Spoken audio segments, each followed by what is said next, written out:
Le temps qu'on a pris pour dire je t'aime, c'est le seul qui reste au bout de nos jours. Les vœux que l'on fait, les fleurs que l'on sème, chacun les récolte en soi-même.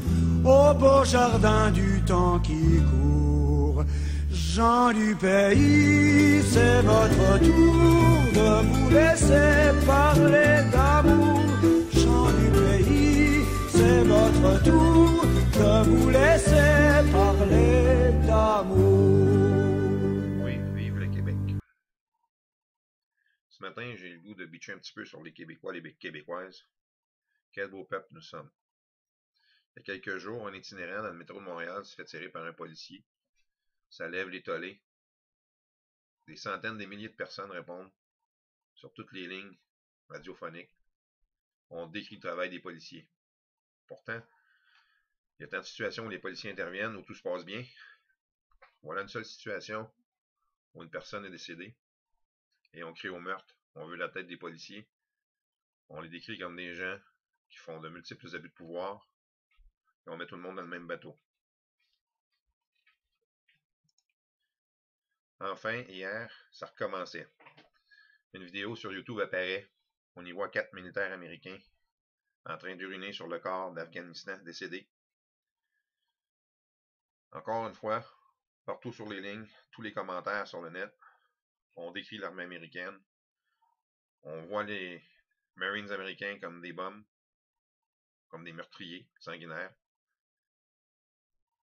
On sait trop bien qu'au cours des 10 dernières années, des centaines d'entre eux sont décédés pour offrir au peuple afghanistan une vie plus libre, une vie plus normale. On s'en contrefout. Un incident, des personnes sont décédées. Et maintenant, on met tout le monde dans le même bateau. Je suis bien d'accord avec vous. C'est fort dommage. Que ce soit dans le cas de l'itinérant qui est décédé, que ce soit dans le cas de ces Américains, on ne devrait jamais assister à ce genre de scène. Mais ce qui m'énerve au plus haut point, c'est de voir comment nous, les Québécois, on peut réagir quand il y a de l'absurdité, mais à condition qu'on puisse du même coup voir un cadavre. Depuis 2 ans et demi, ma vie a changé en raison des ajustements de la DPJ. Nous sommes nombreux à nous plaindre sur le net, et pourtant, encore là, seuls les cas où il y a des enfants décédés font réagir la population. Pourquoi avons-nous besoin de voir des décès avant de réagir, avant de dire aux autorités que nous voulons que les choses changent? Il y a de ça quelques jours, je mettais sur le net une vidéo qui décrit ce que j'ai vécu avec la DPJ. Entendre une piste sonore. Je vous la fais jouer à nous. Bon, c'est parce que ta mère va entendre, là, Peter Gamachal. T'as été assez intelligente pour passer la nuit là. Tu vois ton mari prendre un couteau qui veut partir après moi, tu te bats avec lui pour l'empêcher, tu le dis pas aux policiers, puis tu passes la nuit là avec tes enfants. Oui, je l'ai dit aux policiers, j'ai dit, il a besoin d'aide, amenez-les à quelque part. Ils ont dit, vous pouvez régler votre conflit entre vous deux, je pense qu'il est juste frustré. Bon, mais c'est mieux, tu prendras une décision demain. C'est ça que la policière m'a dit. Le policier t'a dit là, même si tu lui as dit qu'il avait un couteau dans les mains et qu'il avait voulu partir après moi. Oui, la policière, il y avait le noir et il y avait une femme. La femme, elle disait de va te coucher les filles d'hommes, va te coucher avec les filles demain matin, tu prendras ta décision. Ben voyons donc. Puis après ça, le policier m'a parlé, puis il m'a dit que les décisions à prendre. J'ai dit, tu as pris ma décision, j'ai dit, je vais pas quitter mon je m'en fous. Ça fait longtemps que ça dure. Ok, mais. C'est dans sa piège qui fait. Yeah, Mélissa, moi, j'appelle un matin, là. Je vais raccrocher, je vais appeler l'urgence sociale, puis je lui demande d'envoyer quelqu'un chez vous, tout de suite. OK. Puis je vais me préparer, là. Je vais aller te chercher. OK. C'est beau, t'es sûr? Mes enfants, j'espère que les enfants sont corrects le matin.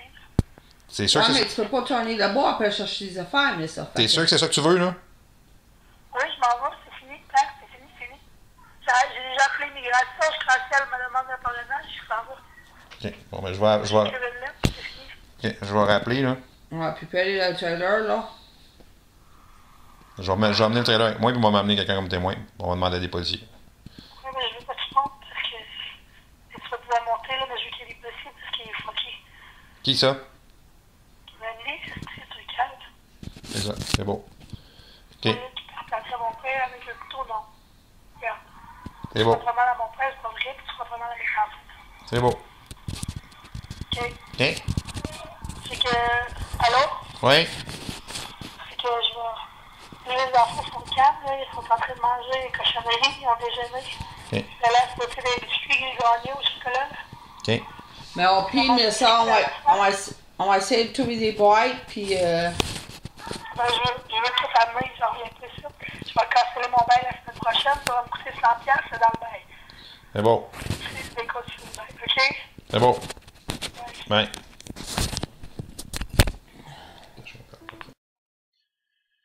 J'ai publié cette piste audio sur YouTube et je l'ai partagée sur Facebook le 4 janvier dernier. L'incident se passait le 27 décembre au matin. La veille, j'avais reconduit ma fille et les enfants chez elle. Son conjoint était en furie. Nous savions que les choses pouvaient se passer assez mal. Alors j'avais convenu avec ma fille de la contacter dans l'heure qui suivrait pour nous assurer que tout allait bien. Nous avions appelé à 3 reprises et en la troisième occasion, c'est un policier qui avait fini par nous répondre. Notre fille avait dû faire le 911 comme nous l'avions craint auparavant.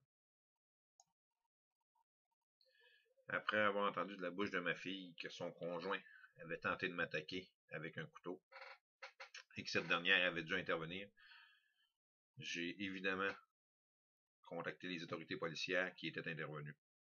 J'étais outré. Je ne comprenais pas qu'on puisse agir ainsi, surtout avec les dossiers tant médiatisés au cours des derniers mois. Comment avait-il pu décider de laisser sur place mes petits-enfants alors qu'il savait qu'un individu avait tenté de s'en prendre à moi avec un couteau?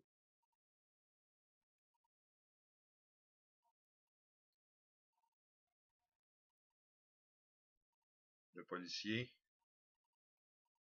semblait trouver la situation tout à fait normale. Lorsque je l'ai rencontré, il m'a même avoué ne pas avoir fait de rapport sur l'incident. Je trouvais inacceptable qu'on prenne cette situation avec autant de légèreté. J'ai voulu dénoncer et j'ai fait une vidéo qui relate mon histoire que j'ai publiée. Près d'une semaine plus tard, j'ai à peine eu 5 j'aime et le même nombre de commentaires. Donc, ce genre de situation, de manière évidente, n'intéresse pas la population. Par contre, aujourd'hui, au moment où je fais cette seconde vidéo, je suis des plus inquiets. J'ai appris il y a de ça 2 jours que ma fille avait quitté son loyer avec les enfants. Son conjoint a aussi quitté. Personne n'a de nouvelles.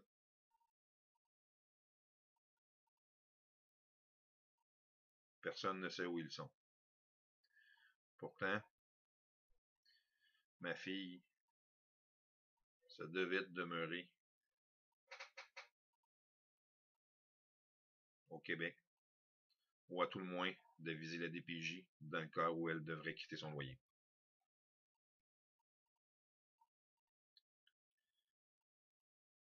Elle a des obligations face à eux, suite à une ordonnance d'un tribunal.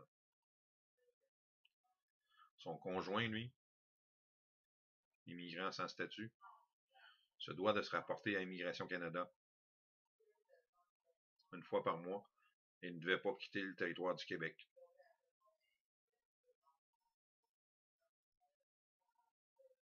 J'ai aussi appris, il y a de ça 2 jours, qu'un tribunal du Québec avait ordonné au corps policier de retrouver mes petits-enfants et ma fille.